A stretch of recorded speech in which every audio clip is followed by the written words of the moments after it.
Bueno, continuamos con Vicente Díaz. Aquí dice Floraida, Vladimir, eres ingenuo, dices que se cumplió uno de los puntos de la negociación entre el grupito de políticos y el gobierno, el ingreso del PSUV a la ADN, la cual seguirá en desacato. ¿Eso es un logro para ti? Eso es un parapeto, dice. Bueno, fíjate, es lo que tú venías señalando, ¿no? La figura del desacato no culmina, sin embargo, aquí otra persona nos escribe, Jairo, dice, desde Maracaibo, hoy se incorporaron los diputados del PSUV a la Asamblea. Pregunto, ¿eso significa que ahora no está en desacato? Porque si siguen en desacato, todo lo que se plantea ahí es irrito, incluso lo que ellos voten o dejen de votar o planteen, ¿no? Totalmente, pero también quiero aclarar algo. En Venezuela no existe la figura del desacato. No, eso no existe Eso para no existe instituciones, en puede existir ninguna para un funcionario. Pero para funcionarios, ninguna institución, y menos un poder público, que es el primer público nacional, por cierto. O sea, que es la representación popular. Que es la representación popular, es el foro donde se expresa el pueblo a través de sus representantes, pues están desacatos jamás en la vida. Ahí lo que hay es un desconocimiento. Hay un desconocimiento del resto del Estado por la Asamblea Nacional, porque es el único poder que no controlan. Aquí dice José Cheo Díaz, acertada, respetuosa y convincente en la apreciación del invitado. El problema de Venezuela es de tal gravedad y deben entenderlo quienes gobiernan, que ellos son la causa, que solo han sido atinados a mantenerse en el poder, pero gobernar no. Sí, ese es el otro asunto, ¿no? ¿Cuál es el margen de juego que tiene el gobierno en estas circunstancias? Y ¿qué pasará en Venezuela si no se llega a acuerdos? Porque fíjate, estos acuerdos pueden avanzar en algunos puntos, esto que se está intentando, pero queda por fuera el G4. Siguen las situaciones de carácter internacional, esta de aprobación del TIAR, etcétera, etcétera. ¿Qué puede venir en Venezuela si no se restablece esa negociación, Vicente? Pero es que yo lo que me pregunto es, Vladimir, ¿cómo tú atraes inversionistas para que inviertan dinero en este país? ¿Cómo haces tú para que la gente que tenga su plata afuera repatrie sus capitales y los traiga a Venezuela, los invierta en industria y en servicios nacionales? ¿Cómo haces tú para convencer a los organismos multilaterales que le presten dinero a Venezuela? ¿Cómo haces tú para refinanciar la deuda o reestructurar la deuda? ¿Cómo haces tú para que haya inversiones en aquellas áreas que se están destruyendo del país, como la infraestructura eléctrica, como la producción petrolera, que Venezuela podría estar en este momento produciendo 6, 7 millones de barriles de petróleo diario o inclusive más? Y estamos produciendo alrededor de 700 o 750 mil barriles diarios. Es decir, si no se hace una inversión a fondo en Venezuela, en dinero, en recursos, estamos perdiendo nuestro mejor capital humano. Nuestro mejor capital humano se está yendo a ayudar a desarrollar otros países.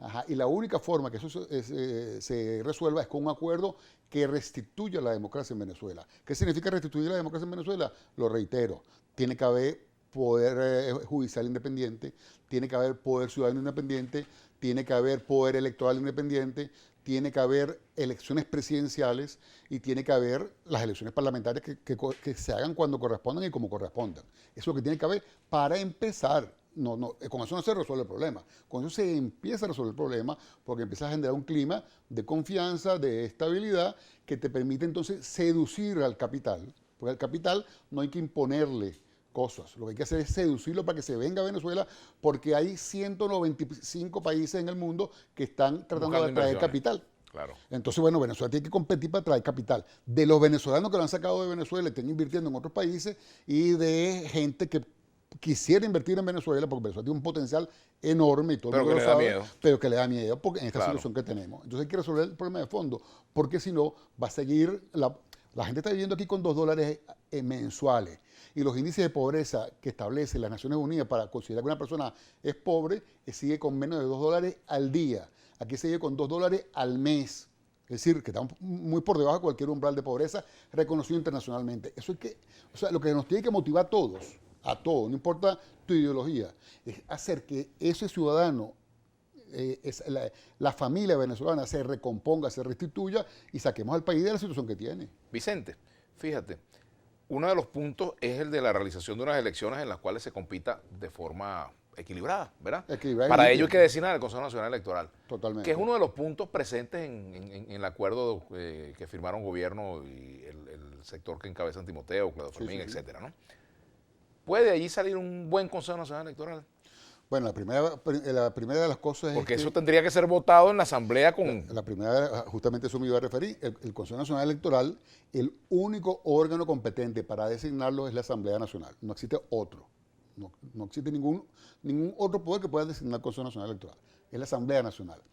Y la Constitución establece que para nombrarlo se necesita mayoría calificada, es decir, 2/3 partes, 112 votos.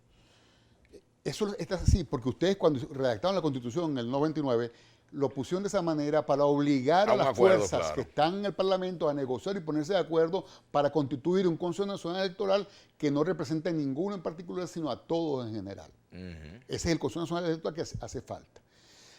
¿Qué significa eso?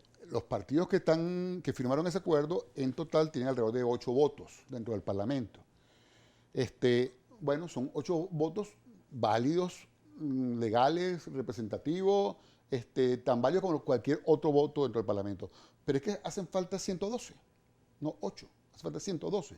Y esos 112 se constituyen necesariamente con el resto de los partidos, en primer lugar. Pero en segundo lugar, ¿qué haces tú con votar eso cuando después el Tribunal Supremo de Justicia dice, no, pero es que no te podemos reconocer nada porque tú estás en desacato con esa figura que ellos inventaron? Entonces tienes que resolver el problema de institucionalidad de fondo, porque si no, ¿qué es lo que va a terminar pasando? Bueno, que como se está en supuesto desacato, llega el Tribunal Supremo de Justicia, como ha hecho en otras oportunidades, y dice que hay omisión legislativa y decide a quién nombra. Ajá. ¿Y cómo está compuesto el Tribunal Supremo de Justicia? Ahí hay 32 magistrados, 30 del PSUV y 2 independientes. Entonces, esos 30 del PSUV, es decir, el PSUV es el que va a designar a los rectores del Consejo Nacional Electoral. La verdad es que este país necesita ir al fondo. Pero, Ahora, ¿pero de qué le eso, serviría al gobierno hacer eso? Para eso no tendría sentido haber firmado un acuerdo de esa naturaleza en el papel. Pero justamente eso es lo que yo te digo, que ese acuerdo avanzará hasta donde el PSUV quiera que avance. Eso es así. Avanzará hasta donde el PSUV quiere que avance porque lamentablemente, estos diputados, estos partidos que están firmando este acuerdo, tienen 8 votos dentro del Parlamento, no tienen más votos, se requieren el resto de los votos. A diferencia de la representación que había en Oslo, que tiene la mayor parte de los votos del Parlamento, donde entonces cualquier acuerdo puede caminar porque hay la viabilidad política para que camine. Ojalá se eliminara el desconocimiento de la Asamblea Nacional, hubiese un acuerdo entre todos los factores políticos que hacen vida dentro del Parlamento y se designara un Consejo Nacional Electoral como debe ser y que responda a los intereses nacionales y no de ninguna fracción política. Ojalá. Pero es que eso no basta. Eso no basta. Yo fui rector del CNE durante 9 años. Sí. Ajá. Y tú ibas y le decías a una estación de televisión, tú tienes que pasar las cuñas porque la ley te prohíbe a ti que tú censures cuñas, porque lo dice expresamente la ley de procesos electorales y la anterior ley del sufragio. Y los canales de televisión nos decían, pero es que si la paso, Conatel me llama y me dice que me van a cerrar, o que me van a impedir, o no me van a renovar la concesión. Entonces tú como Consejo Nacional Electoral me estás diciendo que la pase, pero Conatel, que es el que tiene poder sobre mí, me está diciendo que no la pase. Entonces tú no puedes resolver nada más el problema del Consejo Nacional Electoral, tú tienes que resolver el problema del ecosistema institucional que está totalmente pervertido en Venezuela. Es decir, tienes que resolver el problema también de Conatel, el acceso equilibrado a los medios de comunicación. Andrés Velázquez le hicieron fraude en Bolívar y le quitaron la gobernación de Bolívar. Le hicieron fraude en Bolívar. Tú apoyaste la candidatura de Henry Falcón. Henry Falcón impugnó la elección. Él fue el único opositor que participó en la elección del 20 de mayo. Y hizo su campaña y sacó 2 millones de votos. Pero él impugnó la elección. Él impugnó por varias razones. Entre otras cosas porque no le cumplió con los acuerdos. Pero la realidad es que el centro de su impugnación es porque hubo compra masiva de votos. ¿Qué significa compra masiva de votos? Bueno, que Nicolás Maduro dijo en cadena nacional que todo el que fuera a votar le iban a pagar 10 millones de bolívares. Un bono de 10 millones de bolívares. Eso se llama compra de votos. Eso está prohibido por la ley en Venezuela y en todas partes del mundo. Entonces, no basta con cambiar el Consejo Nacional Electoral. Es que hay que crear una regla del juego, un marco institucional. Por ejemplo, a Capriles lo inhabilitaron, entonces Capriles no puede ser candidato. Juan Guaidó está inhabilitado, entonces no puede ser candidato. ¿Y quién los inhabilita? Bueno, la Contraloría General de la República. Entonces, si resuelve el Consejo Nacional Electoral y no resuelve el tema de la Contraloría, va a haber elecciones limpias y justas en Venezuela. Pregunta que dejamos para la reflexión. Tenemos que hacer la pausa, Vicente. ¿De cuándo no habla con jefe aquí? ¿De cuándo no habla con Tibisay? Vamos a hacer la pausa. Tengo tiempo. Tiene tiempo. Ya venimos con Vicente Díaz a la 1.